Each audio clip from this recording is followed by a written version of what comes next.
여러분의 아침을 함께합니다. 94.5MHz YTN 뉴스 FM 신율의 출발 새아침.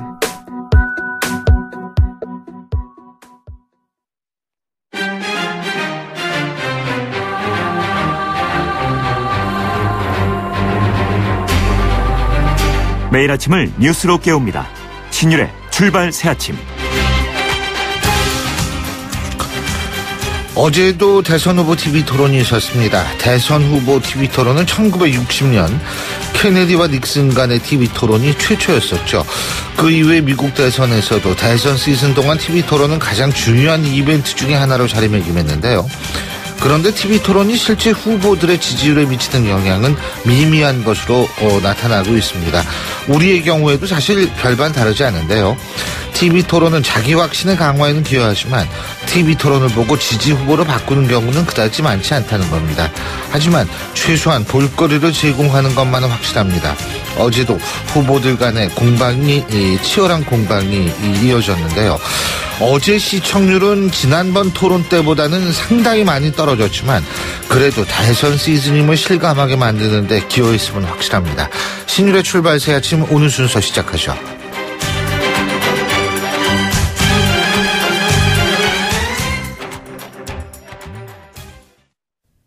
YTN 라디오 신율의 출발 새 아침.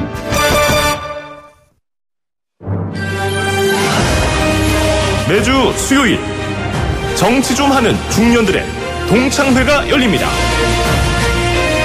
고품격 정치 토크 정중동.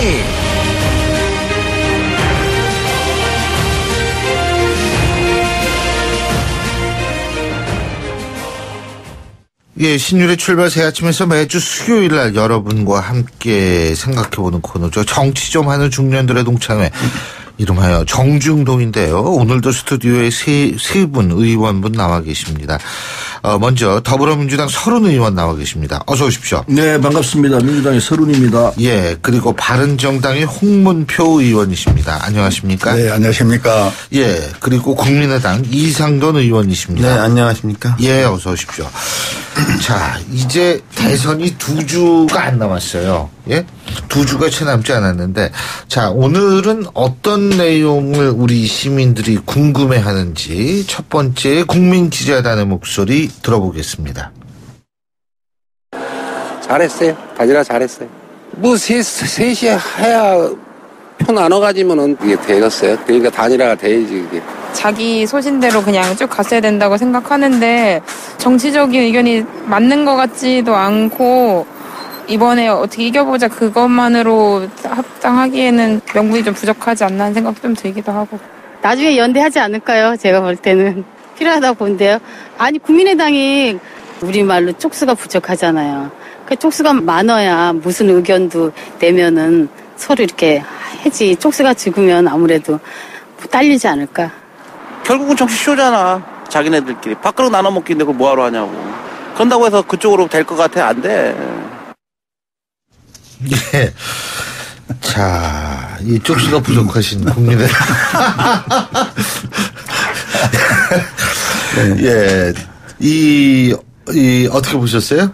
네, 일단요, 저희 국민의당에 보내주신 그 애정에 대해서 대단히 감사드립니다. 예. 그 집권 가능성은 많은데 참 쪽수가 부족해서 부족해 보인다 이렇게 말씀하시니까 예. 대단히 감사드립니다. 그러나 우리는 반드시 그것이 결정적 장애라고 생각하지는 않습니다. 예. 근데요, 제가 이거부터 좀 여쭤봐야 될 것 같아요. 홍표 의원님. 바른정당이 이제 맨 처음에 그 얘기를 꺼냈어요. 의총 굉장히 오래 했죠, 그날. 예? 한 5시간. 그죠. 근데 유승민 후보는 완주의 의사를 어제 TV 토론에서도 굽히지 않았는데 그런 후보 단일화 얘기가 나오게 된 이유가 솔직히 뭔지 아주 궁금하더라고요. 솔직히 말씀을 드리겠습니다. 예. 정당과 후보는 정권을 잡기 위해서 공천을 주고 후보가 있는 것인데 딱 보름을 남겨놓고 총체적인 우리 모습을 한번 우리가 스스로 비판도 해보고 방법을 찾아보자 해서 이제 긴급 의총이 마련됐는데 솔직히 이제 5% 미만인 우리 당에서 유승민 후보가 당선 가능성이 있느냐 하는 문제는 어렵다라는 것이죠. 그러면 최선이 아니면 차선책이라도 해야 된다 하는 것이 이제 의원들의 중론이었고 그렇다면 무슨 방법이냐. 지금 방금 시청자가 지적하신 대로 좀 쪽수가 부족한 사람들끼리 모여서 연대라는 예. 이런 방법도 과거에도 있었고 예. 또 지금 프랑스 같은 나라에도 그런 것들이 지금 예, 지금 진행이 되고 있지 않습니까? 예. 그렇다면 우리도 현실성이 있는 것이니까 예. 좀 솔직하게 하자. 그래서 이제 후보를 모셔가지고 예. 앉혀놓고 이제 한 5시간 뭐 참 못할 얘기 할 얘기를 다 한 거죠. 거기서 나온 결론이 지금 3당 소위 단일화 이 문제가 나왔던 것입니다. 근데 지금 어제 TV 토론을 보니까 문재인 후보는 적폐연대라고 그러더라고요. 서른 의원님. 네, 뭐 더 이상 적합한 얘기가 있을까요? 근데 조금 전에 시민들의 말씀들 들어봤습니다만은 참 정확하네요. 근데 유승민 의원 입장에서는 유승민 후보 입장에서는 절대 안 물러날 거예요. 저러다 안 물러납니다. 이유는 어차피 이 국면에서 안 된다고 알고 나왔습니다. 홍준표 의원도 그렇고 홍준표 후보도 그렇고 유승민 후보도 그렇고 다들 당선 가능성이 별로 없다라는 걸 알고 나왔어요. 그러나 꼭 지금을 얘기하는 건 아니죠. 5년 뒤에도 있고 정치인이랑은 장래가 있는 법인데 바른정당이 지금 당장 자기네들이 당선된다고 생각한 분들은 거의 없었을 거예요. 그러나 우리가 바른 길을 바로 가면은 적어도 보수당을 지지하는 국민들이 우리를 지지할 것이다. 이 믿음 때문에 하는 거거든요. 저는 기본적으로 그 믿음은 맞다고 생각해요. 더군다나 유승민 후보가 지금 하고 있는 몇 차례 토론회에서 가장 잘한 후보 중에 한 분이에요. 내가 봐도 잘했어요. 잘하고 있어요. 그런 마당에 물러나라고 한다면은 너무나 억울하죠. 그리고 자기의 장래가 있는데 정치는 장래를 보고 하는 건데 그래서 바른당 입장에서는 지금 이렇게 분열을 일으킬 게 아니고 우리 내일 보고 가자. 다음이 있다. 유승민과 함께 뭉쳐서 가자. 이게 올바른 자세일 거라고 봐요. 그리고 지금 국민의당도 뭐 안철수 후보도 어제 그 TV 토론에서 저거 없다는 거 아닙니까? 그죠? 연대. 네. 연대가 아니라 후보 단일화. 네. 뭐 기본적으로 안철수 후보 입장은 뭐 처음부터 이른바 자강론이죠. 연대 필요 없다 하지 않겠다는 것이고 이것도 이제 뭐 쪽수 얘기가 나오는데 뭐 이제 집권 세력이 될 것 같으면은 뭐 우리 의원 숫자 가지고 되겠느냐. 그러니까 그래도 공통 분모가 많은 건 바른정당이다. 그래서 두 당이 합치면은 80석 되면은 집권 세력으로서 보일 수 있다는 것인데 그건 이제 외관적으로는 뭐 쪽수로서는 볼지 모르겠는데 그게 사실상 현실적으로 가능하느냐는 문제도 있죠. 지금 말씀하신 그 유승민 의원의 어떤 입장, 바른정당의 미래, 또 보수 정당의 미래 이런 것도 있고 또 하나는 현실적으로 우리 국민의당 구성원, 다수 구성원인 그 호남 의원들 정서하고 과연 바른정당을 대표하는 구성하는 의원들하고 얼마나 많이 겹치느냐 이런 문제가 있습니다. 그래서 이질적인 건 굉장히 많죠. 그래서 뭐 지금 시간적으로도 그렇고 현실적으로 뭐 단일화한다는 것은 유권자나 후보들이나 별로 원치 않는 것 같습니다. 네.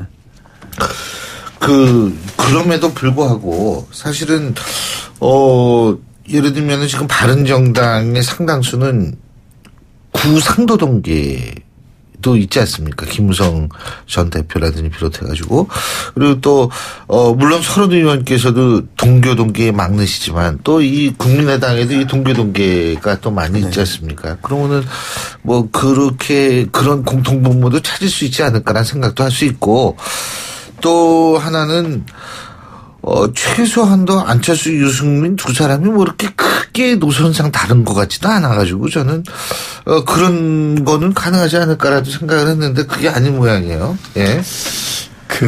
지금 우리 말씀하신 대로 뭐 동교동, 뭐 상도동 그 색깔이 있어서 바탕에 깔린 것은 거의 없다고 예. 봅니다.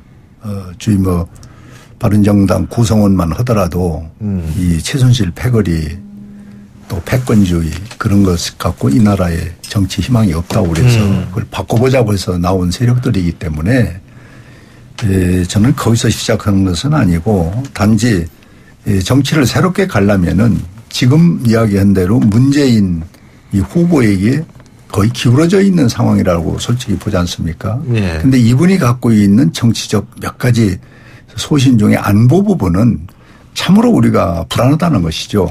그러면 이제 3당이 모여서 차선책이 국가의 안보만큼은 공통의 분모로 확실하게 다뤄야 되는데 이런 어떤 모멘트를 가지고 한번 우리가 새로운 정치를 만들어 보자라는 건데 어제도 TV 토론 마지막에 그 문재인 후보가 이 3자 연대를 거론했지 않습니까?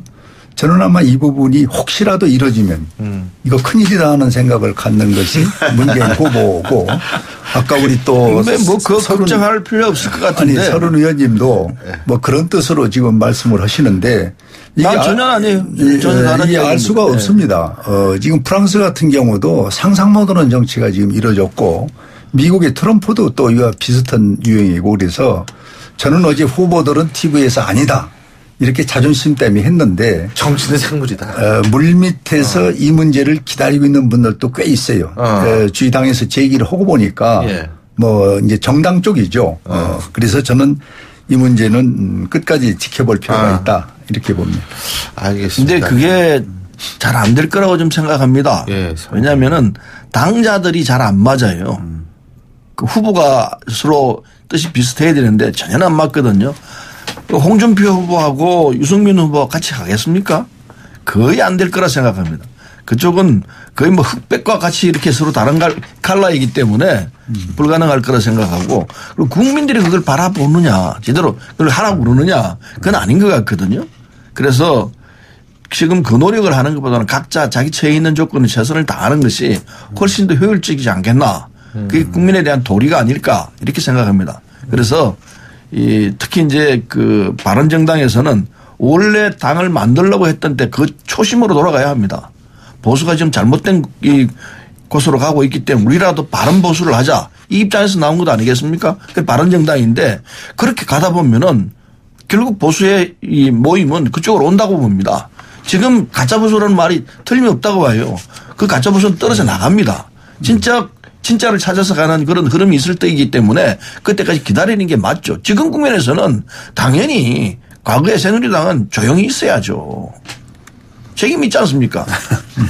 네, 지금 홍 의원님 말씀하신 부분에서 그 안보 문제가 굉장히 중요하죠. 네. 중요하지만은 선거 아젠다 중에서 이슈 중에서 뭐 아무리 안보가 중요해도 안보가 압도적일 수는 없지 않습니까? 다른 부분에는 너무나 다른 생각을 하고 있는 3당이기 때문에 저는 뭐 현실적으로 좀 어렵다고 봅니다. 다만 이제 이건 단일화보다는 어느 한 후보가 그냥 역부족으로 사실상 뭐 선거를 도중에서 그만두느냐 하는 경우인데 저는 뭐 지금 나온 그 5당 후보 중에서는 그런 일은 발생하지 않을 것 같습니다. 그리고 우리 국민의당 입장에서도 뭐 그런 것에 연연하게 되면은 오히려 그 당의 창당 취지도 어긋나고 대선에 취하는 그 자세가 아니라고 보고 그렇기 때문에 고유의 지지자들이 또 이탈할 수가 있어요. 그래서 저희는 뭐 지금 원래 창당 취지에 맞게 우리도 우리 길을 가는 게 맞다고 봅니다. 알겠습니다. 근데 뭐 역시 정치는 생물이니까 이거 두고 봐야 되는 거고요. 자, 어제 아까 TV 토론 얘기 많이 나왔는데요. TV 토론 관련한 국민 기자단의 목소리 한번 들어보죠. 이번 토론회에서 생각나는 후보 공약 있으신가요? 딱히 기억나는 거 별로 없는데.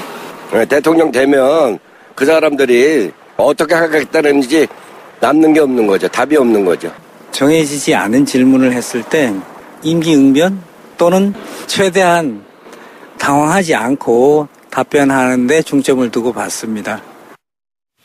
예. 자, 어제 TV 토론이 4차였었죠? 4차? 네. 그죠? 4차 TV 토론이었었는데. 네. 자, 어떻게 보십니까? 뭐, 어제 TV 토론은 어떻게 보셨어요? 우리 홍문표 의원님. 저는 어제 TV 토론이 상당히 좀, 많이 횟수를 함으로 인해서 그런지 몰라도 좀 내실이 있는 토론이었다고 생각을 갖습니다.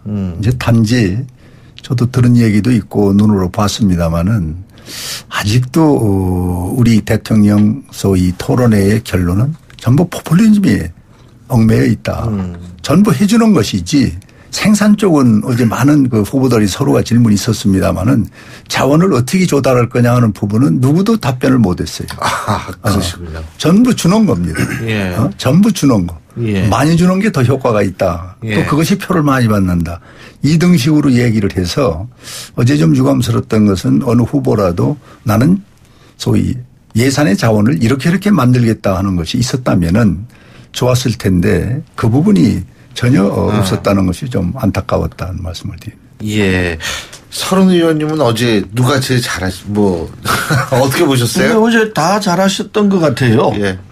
지난번 3차까지의 TV 토론보다는 질적으로 조금 바뀌었다. 이런 생각이 들고 그게 왜 그런가 생각하니까 포맷을 좀 바꿨어요. 방식을. 예. 방식을 바꿔가지고 어느 일부의 한 사람에게 집중되던 부분들을 질문을 이렇게 나눠서 하게끔 세 사람을 증명하는 이런 식으로 해서 그 구조 자체가 한쪽으로 쏠리는 이런 현상을 막아준 이런 방식이 제대로 작동했다 생각이 들고 그리고 정책 위주에 이렇게 쭉 얘기를 했기 때문에 토론은 저런 식으로 가야 되겠다 이런 생각을 했습니다. 그런데 홍준표 후보는 그 부분을 또 벗어내려고 그렇게 또 애를 쓰대요.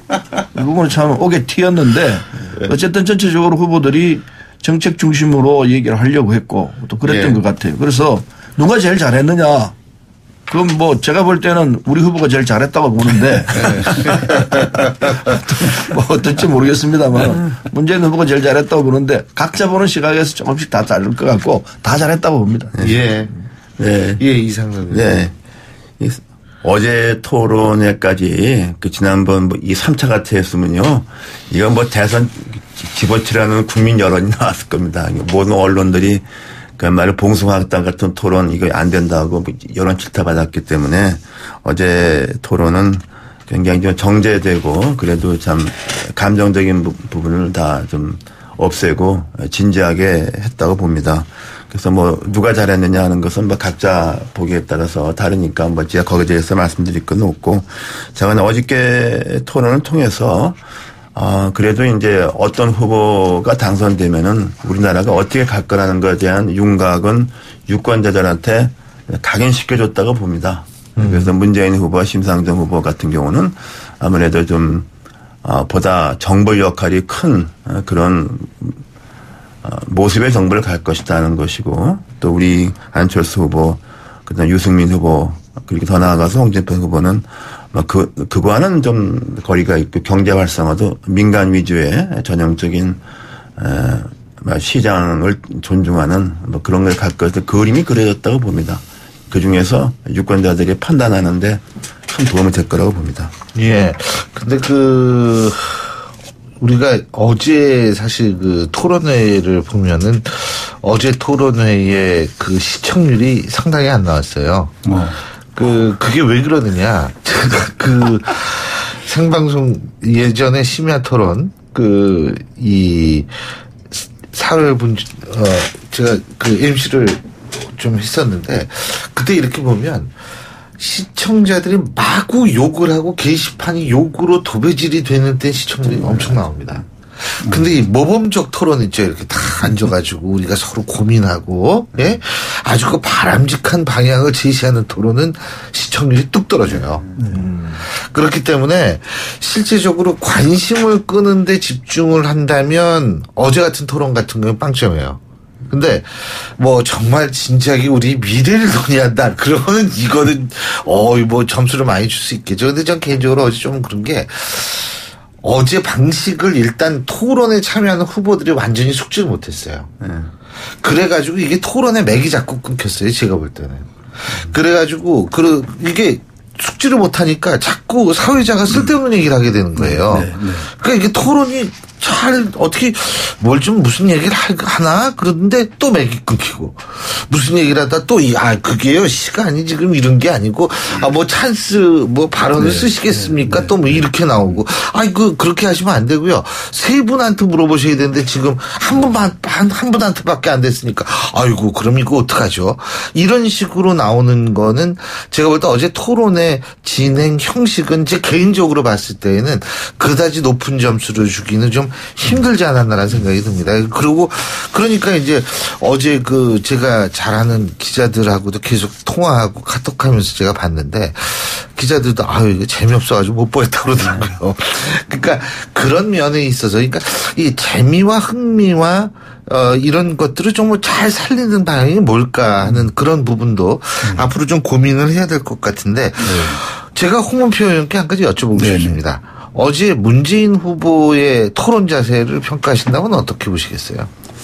저는 많이 인내를 하면서 하는 모습이 좀 과거와는 좀 달라졌는데 어제 홍준표 의원이 지적을 했습니다마는 자기에게 이제 좀 불쾌하다든지 마음에 안 드는 게 있으면 이제 윽박 지르는 것은 여전한데 그런 모습은 상당히 고쳐야 할 국민의 거부감을 받는 저도 그 토론회에 한 30명 의원이 무슨 기회가 있어서 동지들하고 같이 봤는데 거기에는 각 당에 있는 분들도 사업은 있는데 아직 저 사람 저거 못 고쳤네. 그러는데 대통령 되면은 더 할 거 아닙니까? 그래서 이제 조금 다듬어지지 않은 그것이 좀 어제 저는 문 후보의 지적을 한다면은. 그런데 그 부분은 우리도 할 말이 있는 게 홍준표 후보가 돌아가신 분 얘기까지 꺼내면서 사실과 다른 얘기를 계속해서 주장했습니다. 그거를 우리 문 후보는 변호인으로서 그 상황에 대해서 누구보다도 잘 알고 있는 분이거든요. 그래서 어제 그 얘기 하셨죠. 그러니까 상대가 거짓말하고 있는데 더군다나 돌아가신 분까지 덜먹이면서 그렇게 나올 때 그 참을 사람이 누가 있겠어. 참으면 안 되죠. 그때는. 정확하게 지적해가지고 단호히 못하게 해야 되죠. 그건 잘하신 거라고 저는 생각합니다. 당연히 그렇게 해야 돼요. 사자에 대한 모독이 됩니다. 그건. 그래서 오죽하면 고발하겠다고 그럽니다. 그 부분이 사실 여부가 이제 문제가 되는 건데 한쪽에서는 기록의 근거를 갖고 얘기를 하는 거고 한쪽에서는 이제 구두로 얘기를 하니까 이게 이제 법정까지 가는 이제 참 추운 꼴이 보이는데 이제 그렇게 저는 토론이 가면은 이게 극대극으로 간다고 하는 거 이거는 그래서 그 토론의 소지가 안 되는 소재가 안 되는 걸 끄집어냈기 때문에 그래서 토론이 그렇게 싸움판 비슷하게 진행된 거죠. 말을 꺼낸 홍준표 후보가 그건 사과를 해야 마땅하죠. 그래도 자제를 해야지. 거기서 그렇게 얘기를 하면 됩니까? 제가 보기에는 홍준표 후보가 좀 그렇게 좀 그런 거 꺼냈다 하더라도 문재인 후보도 그것을 좀 너그럽게 받아들이고 좀 이렇게 부드럽게 받아들이는 그런 자세를 보였어야 더 좀 그 대통령 될 만하다 그런 평가를 받았다고 봅니다. 그 점에서 저도 조금 뭐라 그럴까요? 좀 미실했다는 이런 생각이 듭니다. 그 점도 이해는 되는데 일반론이면 그게 맞습니다. 그런데 이건 돌아가신 분을 또 한 분 이게 이렇게 욕보이는 이런 상황이 되기 때문에 그건 좀 용납하기 쉽지가 않죠. 다른 사례라면은 그건 이상돈 의원이나 홍문표 의원님 말씀이 맞습니다. 당연히 그건 참고 이건 견뎌야죠. 그러나 경우가 따로 있죠. 이 경우는 사자에 대한 모독이고 더군다나 그분이 그렇게 억울하게 돌아가시는데도 불구하고 그걸 또 끄집어내서 상처를 또 굽히는 이건 좀 지나친 거죠. 알겠습니다. 자, 그러면 1부 순서는 여기서 줄이고요. 2부에서 세 분 의원과 계속해서 어제 있었던 TV 토론 분야별로 한번 생각해 보겠습니다. 신율의 출발 새 아침 1부 순서 여기서 줄입니다.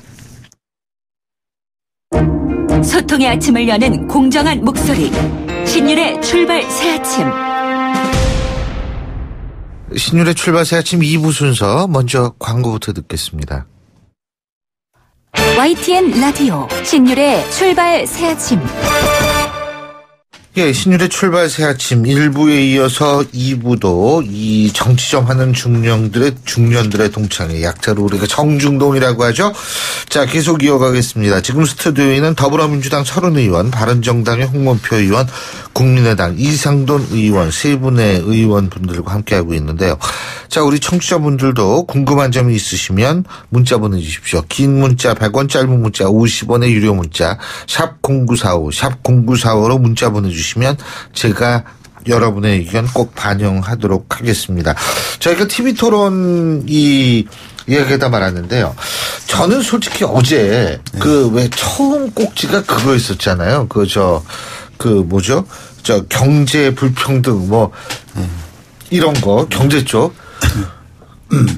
제가 이게 경제 쪽을 잘 몰라서 그러는지 무슨 얘기를 하는지 잘 못 알아듣겠더라고요. 후보들 모두 저마다 이 토론하는 그런 거 봤을 때. 아니, 뭘 못 알아듣습니까? 또 진단은 다 똑같잖아요. 진단은 같은데. 해법은 있는데. 근데 이제 돈, 재원 뭐 이런 데 들어가서 그렇죠. 뭐 몇 조가 드는데 그 돈이 그 가장 핵심이 이거 아닙니까? 증세 없는 복지가 가능한지 안 한지 이거 아니에요. 네, 증세 없는 복지.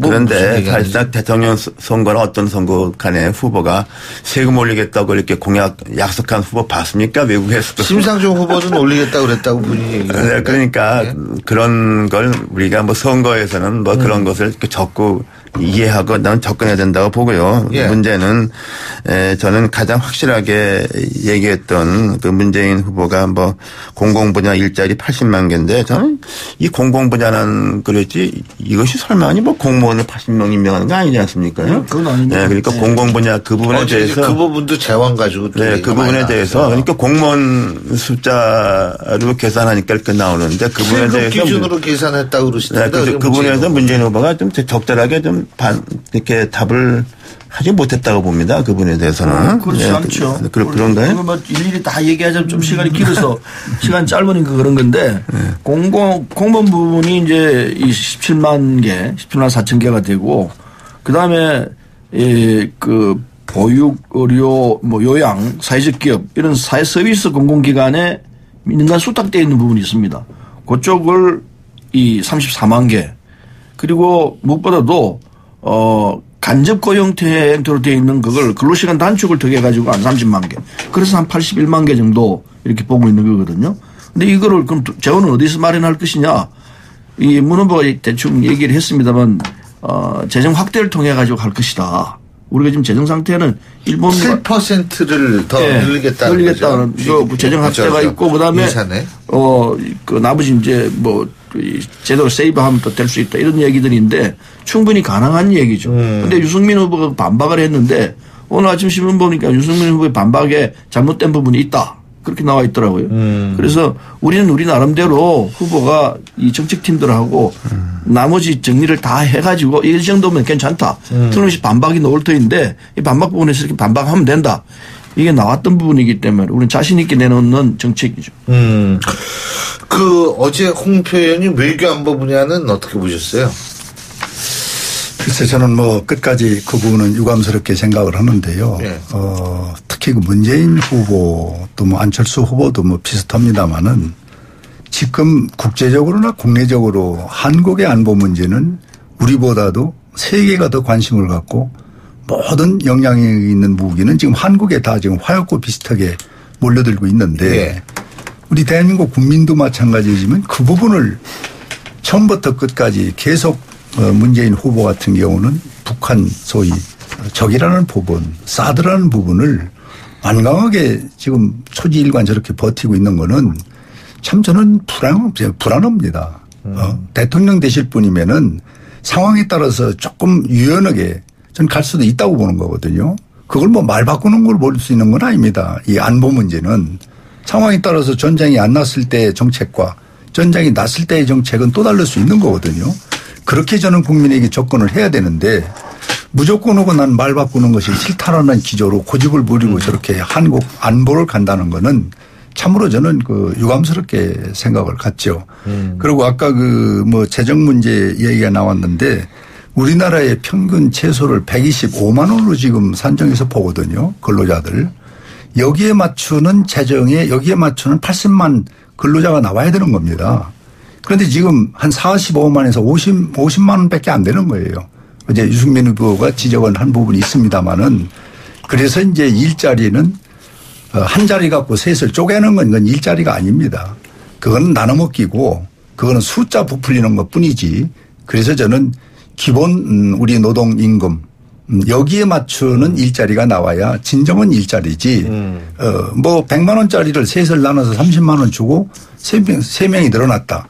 이거는 하나의 포퓰리즘이고 이거는 표를 의식은 계산이다. 네. 저는 이 부분이 어제 문재인 후보한테 지적을 하고 싶은 거고 네. 또 거기에 대한 뭐 데이터를 네. 갖고 있습니다만 시간이 없어서 말씀을 네. 못 드립니다만은 그런 진정성이 전 없었다 이렇게 봅니다. 서로 네. 잡쉐어링 얘기를 하시는데 일자리 나누기는요. 뭐 유럽이나 미국에서 다 함께 주장하고 있는 바입니다. 아까 100만 원짜리 30만 원 얘기하시는데 1000만 원짜리를 세 사람 나눠서 300만 원씩 준다면은 훌륭한 일자리가 된다고 생각합니다. 그건 비교하기 따라 다르기 때문에. 아니 우리 기준이 125만 원이기 때문에 그거를 셋을 나눠주는 건 그건 일자리가 아니죠. 아니 그 경우가 아니죠. 1000만 원짜리 세 개를 나누자는 입장이죠. 1000만 원짜리가 어디가 있습니까 일자리가. 왜 없습니까? 1000만 원짜리 일자리는 지금 우리가 근로기준법이나 근로 상황이 현실이 없죠. 지금 같은 조건을 가지고 다르게 설명하시는 건데 저는 그렇게 생각 안 씁니다. 어쨌든 이 상황에서는 일자리 나누기가 안 된다고 얘기하시는 부분들은 그건 뭐 전 세계적인 이 흐름에 대한 무지는 아닐 터이고 그냥 억지로 그거 아니다고 얘기하시는데 일자리 나누기가 왜 정리되어 있는 대안인데 그걸 아니라고 말씀하시면 되겠습니까? 그건 잘못된 판단이시고요. 어쨌든 지금 상황에서는 우리는 이 부분에 대해서 할 수 있다고 생각하고 있습니다.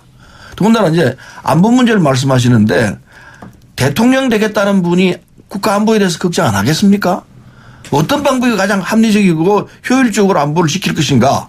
이 방법이 차이라고 봅니다. 우리는 사드 문제 등등 이게 잘못 대처했기 때문에 이런 상황이 왔다 이렇게 보고 있는 거거든요. 제대로만 대처했으면 이렇게 고통을 다음에 살 필요가 없는 거죠. 이를테면 사드 문제만 하더라도 다음 정부에 넘겨라. 그 정부가 판단하도록 기다리라. 이게 맞는 답이지. 지금 이걸 강행해가지고 어떻게 하겠다는 겁니까? 나는 그건 옳은 방법이 아니라고 생각해요. 사도로 인해서 생겨나는 후유증이 얼마나 큽니까?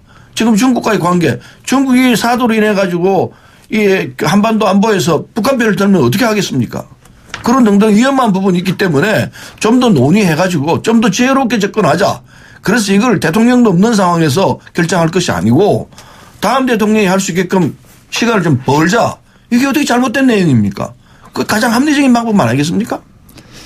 그렇죠. 이 안보 부분은 우리가 터져서 안보는 의미가 없습니다. 사전에 안전은 어떤 대책을 국가가 세워야 되는데 방금 말씀하신 대로 대통령도 없는 상황에서 우리가 공조라는 부분 자체 안전 부분을 우리가 챙기지 않으면은 나중에 누가 이걸 챙겨준단 말입니까?